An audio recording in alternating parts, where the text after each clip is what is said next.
چونکہ ہم جنریٹ کر رہے ہیں لہذا سارا کچھ ہمارے پاس آئے گا. نہیں, ڈسٹریبیوٹ وہاں پہ کرنا ہے, پیسہ وہاں پہ لگانا ہے جہاں پر کمی ہے, اور جو حصے جو ہے وہ لیگ کر رہے ہیں پروگرس کے اندر. یہ فرمائے گا کہ تو انہوں نے چیزیں بنائی, مینوفیکچر کیا, چیزیں ایکسپورٹ کی, اس سے جو منافع آیا انہوں نے اس کو لوگوں کی اتنے بڑے پیمانے پر اکانومی وہ چلا رہے ہیں. ان کی انرجی نیڈز کو میں دیکھ رہا تھا, وہ تو it is mind boggling energy needs ان کی ہیں. کس طرح پورا کرتے ہیں؟ ہم سے تو اپنی فیکٹریاں نہیں چلتی یہاں پر, ہم تو کہتے ہیں جی اکانومی بڑی ترقی کر گئی, فیکٹریاں بند ہو گئی ہیں, ہمارے پاس energy. How did they do it? Energy میں وہ لیڈرز ہیں, کیونکہ ان کی 1.3 بلین کے قریب جو آبادی ہے, اس کے علاوہ ان کی ضرورتیں جن کا آپ نے ذکر کیا اتنی زیادہ ہیں. تو انہوں نے یہ کیا کہ کول فائرڈ پاور جنریشن جو ہے اس میں وہ لیڈرز ہیں. میرا خیال دنیا کا کوئی ملک جو ہے ان کے قریب بھی نہیں آتا. نیوکلیئر انرجی, اس کے بعد ہائیڈرو پاور میں اتنی مثال دینا چاہتا ہوں کہ وہاں ایک 3 گورجز کارپوریشن ہے جس نے ایک ڈیم بنایا ہے, اور وہ ایک ڈیم جو ہے وہ 22,500 میگا واٹ پاور جنریٹ کرتا ہے. ایک ڈیم. اور وہاں جب میں گیا ایک مرتبہ وزٹ کرنے کے لیے, تو وہاں جو چھوٹے چھوٹے ڈیم تھے, ٹھیک ہے نا, وہ کہہ رہے تھے کہ یہ چھوٹے ڈیم ہے نسبتاً اس پوری کی پوری ریجن میں, تو کوئی 5,000 کا ہے, کوئی 7,000 کا ہے. یہ میں آپ کو سکیل بتا رہا ہوں. لیکن اس کے باوجود جو ہے ان کی انرجی کی ضرورتیں جو بڑھ رہی ہیں, اور خاص طور سے مڈل ایسٹ کا جو تیل ہے اس کے اوپر ان کا انحصار ہے, ان کے اپنے گیس کے ذخائر ہیں اور تیل کے ذخائر ہیں, تو اس میں انہوں نے اس کو بہت پروڈنٹلی استعمال کیا ہے.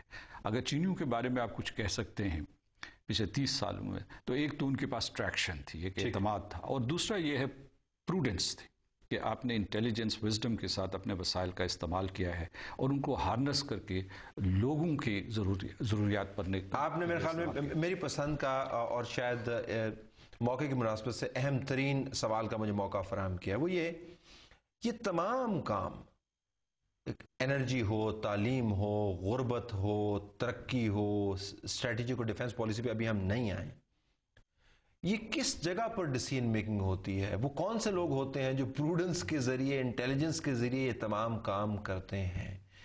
کیا ان کے پاس کوئی کتاب ہے؟ کیا ان کے پاس کوئی, وہ کہیں نہ کہیں سے تو کوئی انسپریشن لیتے ہوں گے نا, آٹومیٹک تو نہیں ہوتا. How does it, decision making کس طرح ہوتی ہے چائنا کے اندر؟ میں سمجھتا ہوں کہ اس میں مشاورت اور تعلیم و تربیت جو ہے وہ بہت ضروری ہے, اور پارٹی جس چیز کے اوپر سب سے زیادہ زور دیتی ہے وہ بے شک مطلب ہے کہ ایک عام کارکن ہو, یا ڈسٹرکٹ کا ہیڈ ہو, شہر کا میئر ہو, یا ایک صوبے کا گورنر ہو, یا اس کے بعد جو کوئی پارٹی لیڈر ہو, سینٹرل کمیٹی میں بیٹھا ہو, یا ان کے ہاں جو نیشنل پیپلز کانگریس ہوتا ہے, تو وہ بالکل اس طریقے سے کتابیں پڑھتے ہیں جس طریقے سے طلبہ اور طالبات پڑھتے ہیں. یہ میں آپ کو مطالعے کی بات بتاتا ہوں. دوسرے عملی تجربہ کہ آپ نے ایک فیکٹری رن کی, آپ نے ایک سکول رن کیا, اور اس میں مشاورت اور مطالعے کا عمل رہتا ہے, اور اس میں جب وہ آپس میں بیٹھے ہوتے ہیں تو اس میں اختلاف رائے کی مکمل آزادی ہے. ان کا جو پارٹی سکول ہے وہاں جب انہوں نے ٹاپ لیڈرز سلیکٹ کرنے ہوتے ہیں تو اس میں ایک کنڈیشن یہ ہوتی ہے کہ یہاں آپ نے لوگوں کو خوش کرنے کے لیے بیانات نہیں دینے, آپ نے حقیقت کو بالکل جو ہے اسے معروضی تناظر میں دیکھنا ہے. اچھا یہ بتائیے گا کہ یہ تمام کام تو کسی نہ کسی واقعے کا, کسی نہ کسی تحریک کا نتیجہ ہوگا نا. اگر آپ کو کوئی چائنا کی تاریخ کے اندر کوئی گیم چینجر آئیڈینٹیفائی کرنا ہو جس سے یہ تمام کام ہونے شروع ہوئے, تو وہ کیا ہوگا؟ کیا تھا چین کی تاریخ کے اندر, جو ماڈرن تاریخ ہے, جس نے یہ سب کچھ تبدیل کر دیا؟ What is that one event اور 2 ایونٹس؟ میں سمجھتا ہوں کہ جو چیئرمین ماؤ سے تونگ کی جو سوچ تھی اور چوین لائی نے اسے آگے بڑھانے کی کوشش کی, تو اس میں جو تضادات ابھرے, اس میں ایک ایسا گروپ ابھرا کہ وہ ٹھیک ہے وہ بابا قوم تھے اور انہوں نے بہت خدمت کی تھی, اور اس کے بعد ان کے لیے بہت عزت و تکریم پائی جاتی ہے, لیکن وہاں آہستہ آہستہ لوگوں نے یہ دیکھنا شروع کیا کہ کچھ مسائل حل نہیں ہو رہے. انہوں نے دیکھا کہ غربت کو آپ گلوریفائی نہیں کر سکتے, ٹھیک, اور پھر یہ ہے کہ انہوں نے اس کے لیے سولوشنز ڈھونڈنے شروع کرے. تو میں سمجھتا ہوں کہ تنگ شاؤپنگ کی سوچ جو ہے اور اس کے ہم خیال لوگوں کی سوچ جو ہے وہ گیم چینجر ہے, یا جس نے کہ پورے کے پورا اس پورے سیناریو چینج کر دیا. ایک طرح سے اجتہاد, انہوں نے سیاسی اجتہاد کیا, لیکن انہوں نے اتنی خوبصورتی سے کیا کہ جو پہلے کے معتبر اور معزز لوگ تھے ان کی پگڑی نہیں اچھالی تاکہ ڈسرپشن نہ ہو. ایک کنٹینیوٹی, ایک سویلائزیشنل کنٹینیوٹی رکھی, اور اس کے بعد سسٹم کی کنٹینیوٹی رکھنے کے بعد اسی میں تبدیل کی, اور لوگوں کو کنونس کیا کہ اب جو ہم کرنے والے ہیں یہ اب سب کے لیے بہتر ہے. اس زمانے میں ایک وہ فقرہ کہا کرتا تھا کہ جس کا انگریزی میں ترجمہ, انگریزی میں جسے کہا جائے گا چینی سے جو ترجمہ, کہ اسٹارٹ فرام ریالٹی, کہ اگر ایک فیکٹری جو ہے وہ کام نہیں کر رہی ہے، وہ منافع نہیں کما رہی ہے، پروڈکٹس اس کے جو ہے ہائی کوالٹی کی نہیں، تو اسے بند کر دو، اسے مطلب کسی اور جواز سے چلانے کی کوشش نہ کرو۔ اور پھر یہ ہے کہ انہوں نے اور کئی چیزیں کی، مثال کے طور پر انہوں نے ایک دفعہ انہی کے تنگ شاپنگ کا ایک مقولہ ہے ان کا کہ cross the river by feeling the stones, کہ مطلب ہے کہ آہستہ آہستہ ایکسپیریمنٹ کرو، پھر ایکسپیرینس چھلانگ لگا دیں اور اس کے کانسیکوینسز جو ہے آپ برداشت نہ کر سکیں۔ تو میں سمجھتا ہوں کہ یہ جو سوچ تھی جس کو آپ نے اتحادی سوچ کہا ہے، بڑا مناسب آپ نے لفظ استعمال کیا ہے، اس کی وجہ سے وہاں سیناریو چینج ہوا، لیکن اسے ایروگنس سے نہیں کیا، اس میں بحث و تمیز ہوتی رہی، اس میں جو غلطیاں ہوتی رہی ان کی کورس کریکشن ہوتی رہی مسلسل۔ اچھا یہ بتائیں کہ اتنے بڑے پیمانے پر لوگوں کی خدمت کرنا، اتنے بڑے پیمانے پر لوگوں کو سہولیات فراہم کرنا، اتنے بڑے پیمانے پر ترقی کرنا، آپ نے ابھی بہت کسی اور تناظر میں ایک اچھا لفظ استعمال کیا کہ انہوں نے اس کو ہیوملٹی کے ساتھ کیا، ایروگنس کے ساتھ نہیں کیا۔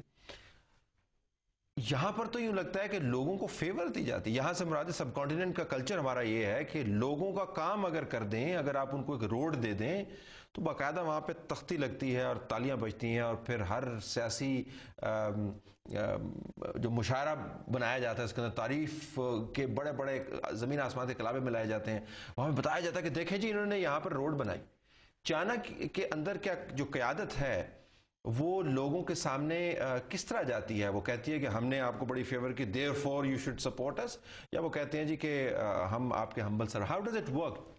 ڈائنامکس کیا ہے قیادت کی اور میں سمجھتا ہوں کہ وہاں اکائی اور کل دونوں اہم ہیں، ٹھیک، لیکن تالی کل کے لیے ہے، اکائی کے لیے نہیں ہے۔ ٹھیک، حالانکہ اکائی کی تربیت کے لیے بہت کوشش کی جاتی ہے، کیونکہ اگر آپ کی جو ہے اکائی جو ہے وہ مضبوط نہیں ہوگی اور اس میں وہ تمام خصوصیات موجود نہیں ہوں گے جو قیادت کے لیے بھی ضرورت ہے اور جو فیصلے ہیں ان کو عملی جامہ پہنانے کے لیے بھی ضرورت ہے، تو یہ پورا مجموعہ نہیں چل سکے گا، یہ کلیکٹیویٹی جو ہے صحیح طریقے سے چل نہیں سکے گی۔ But people come first۔ جی، لیکن ایک چیز کا جو میں اضافہ کرنا چاہتا ہوں آپ ہی کی اجازت سے، مجھے پاکستان کے لوگوں پہ بڑا اعتماد ہے۔ میرا مطلب یہ ہے کہ میں سمجھتا ہوں کہ جو پاکستان کا جینیس ہے وہ بھی ان میچڈ ہے۔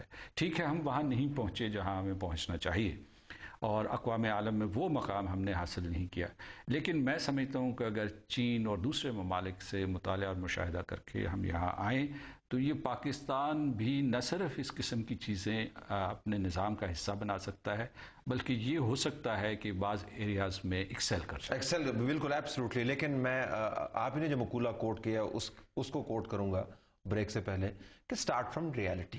تو ریالٹی پاکستان کی جو ہے ظاہر ہے وہی ریفلیکشن ہوگی نا ہمارے جینیس کی۔